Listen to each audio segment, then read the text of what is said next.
Yan, so good morning mga farmers. Welcome back to my channel, Search at the Farmer, ang guro magsasaka ng Sibungas, Cebu, Philippines.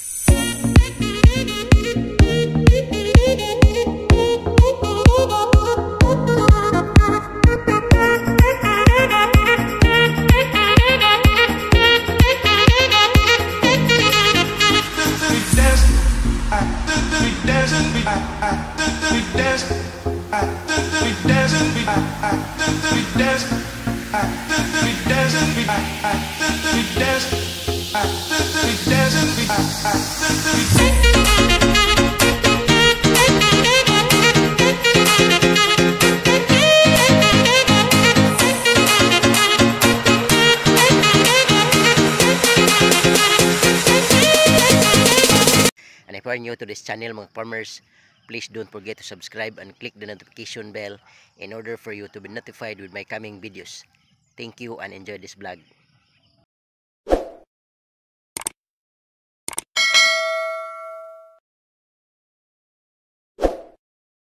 Okay mga farmers, so for today's vlog mga farmers ay ibabahagi ko sa inyo yung aking fourth selection, fourth harvest ng aking ampalaya.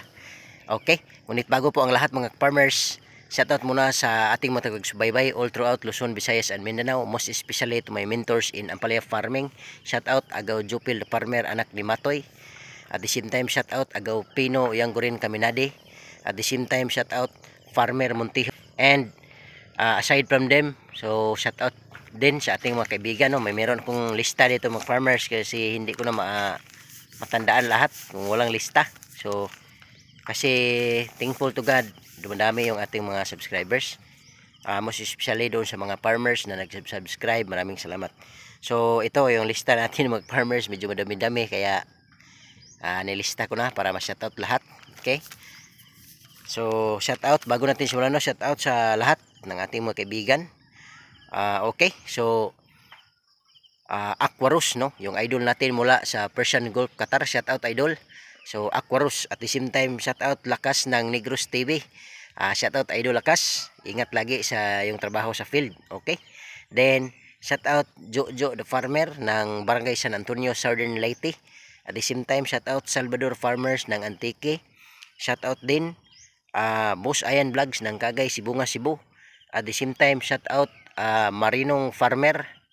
At the same time shoutout Sarge TV. Shoutout din sa lahat ng ating kaibigan mula sa Duguan, Sibungas, Cebu, especially sa Redondo family. Okay, and then shoutout Grigi Farmer, shoutout Kaparmer Pilot, shoutout Bombirong Farmer, shoutout also Ma'am Crystal Bariliano. At the same time shoutout Gulayan sa Paaralan. And then shoutout Beyond the Farm Channel, shoutout Tay Bisay Magsasaka. At the same time shoutout George Manato. Then shoutout also sa ating kaibigan Rose R. Galvan from Puerto Princesa, Palawan. At the same time shoutout Bicolanong Tagabukid. At shoutout sa ating kaibigan also Idol the Oracle Channel. So maraming salamat idol, no, shoutout sa lahat, no, ng yung mga hindi pa natin nabanggit, lalong-lalo na sa mga kaibigan natin sa YouTube. Shoutout na lang in general sa lahat kasi hindi po natin maisa-isa yung ating mga may shoutout. That's why generalize shoutout po sa lahat ng naka-exporta dito sa ating channel ni Search at the Farmer, ang gurong magsasaka. Okay, so ngayon mga ka-farmers, sisimulan natin yung pagbabahagi ko sa inyo yung aking fourth selection, fourth harvest ng aking ampalaya. So in God's grace ay umabot na tayo ng ika-4 na pitas. So first pitas natin is 10 kilos. Second pitas natin is 14 kilos. Third pitas natin is 45 kilos. It is increasing. Thanks God, no? So today is fourth harvest or fourth selection. So that's why papakita ko sa inyo mga farmers para makita natin yung progress ng ating pag-aampalaya at sa pag-harvest natin. So tara na mga farmers. Yan, so once again, no, welcome to my channel, Search at the Farmer, ang guro magsasaka ng Sibungas, Cebu, Philippines. So for today's vlog mga farmers, is babahagi ko pa sa inyo, i-share ko pa sa inyo yung aking fourth harvest dito sa aking ampalaya, Mestiza F1 at the same time Green Admiral. Okay, So babahagi ko mga farmers, ito po ang ating ma-harvest ngayong araw. So here, Green Admiral. So ito hindi pa. Grabe ang haba. Ito po ang kaibahan ng mga farmers, Green Admiral sa Mestiza F1. Based on my experience. Yan. So ma-harvest natin. Yan. Green Admiral, very light green. Yan yung ating mga pwedeng i-harvest ngayon. Yan o. Matataas ito. Haba. Ito rin, farmers. Ayan. So, ganyan po yung ating sitwasyon ngayon. Tapos, thankful, meron na din po tayong harvest dito sa ating atip. Yan. Ganyan mga farmers, sa atip natin. Pero mas marami sa dingding ngayon mga farmers. Yan o. Ang lalaki. Ito. Yan. Marami mga farmers. Yan o. Dito. Baba. Yan. Tapos dito sa kabilang plat mga farmers yan. Marami. Kikita nyo. Yan o. Yan. Yan mga farmers. Yung ating pipitasin sa araw na to. And God's grace, no, thank you so much talaga Lord. You are always guiding me, no, whatever things that I am doing for my family. And of course, para mabigay din natin yung pangailangan ng bayan, no? Kasi food scarcity ngayon kaya kailangan kumilos para mapapakain yung buong sambayanan. Yan mga farmers, madami sa tingin ko mga farmers, lagpas 60 kilos to sa tingin ko. Yan. Maraming bunga mga farmers, thank you Lord. Amidst the heat wave, no, kasi ngayon grabe talaga, El Nino, sobrang init mga farmers. Yan. Ito po yung ating haharbisin ngayon mga farmers. Yan. So ipapakita ko mamaya mga farmers yung mga harvested ampalaya natin. Kasi alam nyo naman, very rare na may mag-video sa akin. Ako lang talaga. Kaya ipapakita ko mamaya mga farmers yung ating harvest, ano. Tapos kung makikita nyo mga farmers, yung natin, yung atip ay unti-unti nang na field ng ating ampalaya kasi na sila, nasa atip na sila ngayon.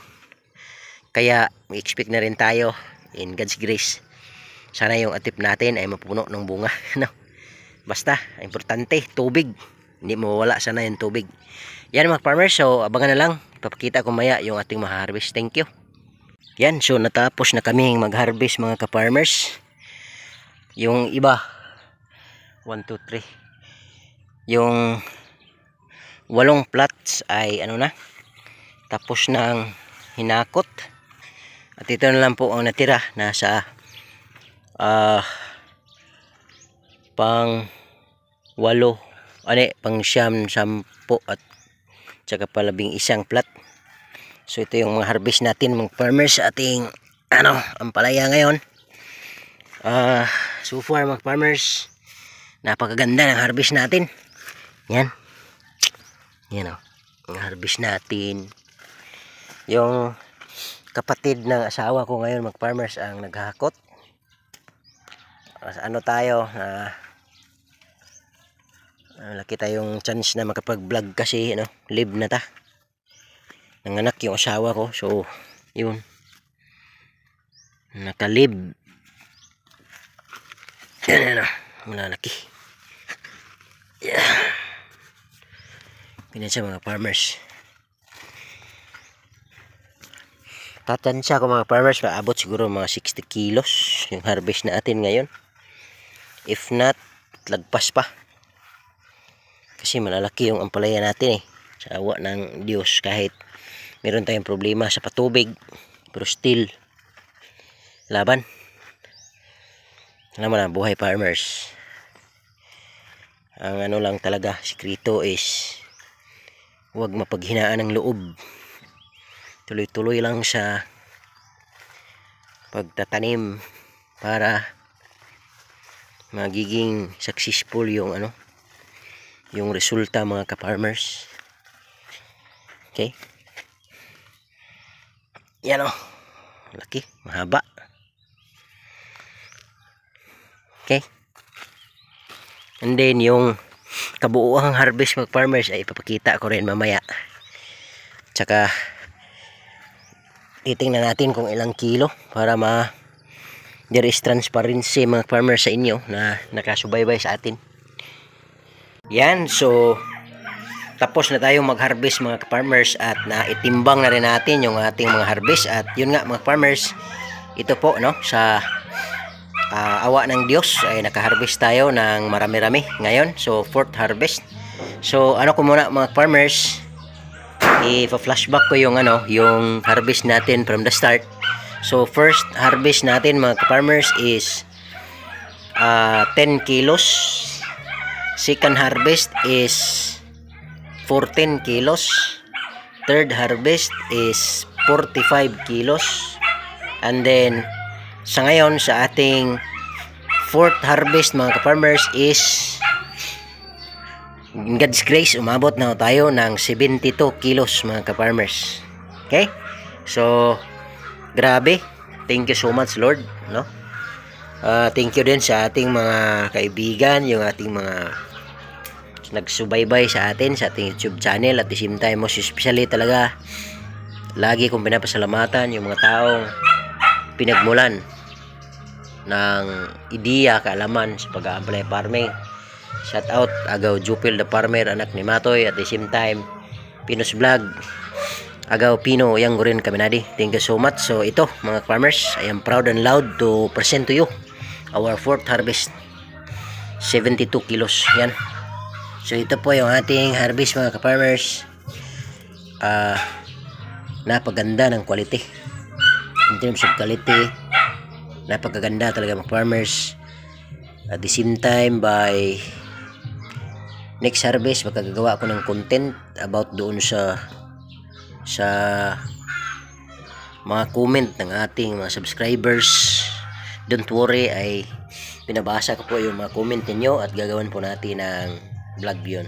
Okay, so yan, kung makikita yung mga farmers, di ba, based on what I have shared, dalawang variety yung itinanim natin. Meron tayong 8 puno or 8 hills of Green Admiral. At ito yun mga ka-farmers. Ano siya mga farmers? Light green, ganyan.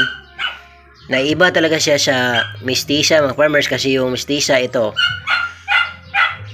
light green siya pero mas luto kaysa Green Admiral. Yung Green Admiral may pagka yung pagka white green niya is light green niya is parang may pagkaputi, or siya Americana ba, So ito mga farmers, yan yung ating harvest. Yan. So far mga farmers, napakaganda ng harvest natin. And we're looking forward for more yield as we endure ampalaya farming, kasi ngayon lang to, pasimula pa to kasi 4th harvest pa. Siguro pagdating ng peak production niya, yung may mga na talaga, yung may mga bunga na sa atip, doon tayo makakita ng harvest na grabe talaga. Abot ng 100 plus kilos, or darating pa yung time na 200 to 250 kilos yung harvest natin. So lang, update ko na lang kayo mga farmers sa ating mga harvest, kasi alam nyo naman yung aim natin sa vlog natin is talagang may share natin, may babahagi natin yung ating mga experiences sa ampalaya farming at sa iba pang klase ng pagsasaka. So yan mga farmers, so proud and loud pa rin sasabihin ko, ito yung harvest natin.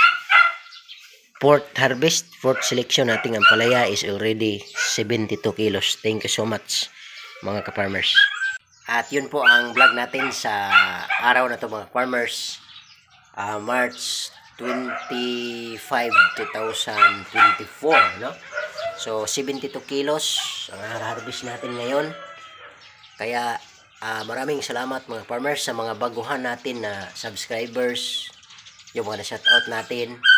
I hope palagi po kayong nandyan, makasuporta sa ating channel dahil kayo po ang isa sa mga nagbibigay ng inspirasyon sa akin na pagpatuloy kung ano man ang nasimulan ko sa channel na ito.